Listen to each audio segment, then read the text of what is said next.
Huwag mong turuan yung batang maging tamad kasi kawawa sila kapag dumating yung panahon. Pag nagkaroon ka ng anak at meron kang mindset na lahat ibibigay mo sa kanya, wag lang siyang mahirapan. Doon ka nagkakamali. Kasi bilang magulang, parang ikaw na yun tatanggal ang pakpak ng sarili mong mga anak. Kung sarili nilang potensyal hindi nila mailabas dahil nakadepende lang sila sa kung ano yung ibibigay mo sa kanila. Ipong gagawa na lang sila ng assignment sa school, ikaw pa yung gagawa. Malaki na, hindi pa marunong magsaing, hindi pa marunong magwalis, hindi pa marunong maglaba ng sariling damit. Napakagandang pakinggan kapag magulang mismo ang nagbibigay ng mga pangangailangan ng anak, pero sa kabilang banda may negatibong epekto ito, lalong-lalo na kapag nasobrahan yung pag-spoil sa bata. Yang magulang, isa sa pinakamagandang legasiya mo sa anak mo ay turuan silang lumipad, maging malakas at matutong tumayo sa sariling mga paa nila. Yung kahit saan sila mapadpad na lugar, willing silang matuto para sa trabaho. Yung sila mismo yung magbabanat ng buto para sa sarili nila.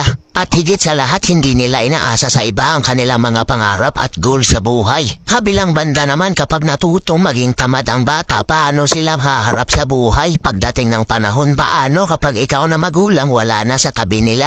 Anong mangyayari kapag hindi mo na kayang i-provide ang pangangailangan nila?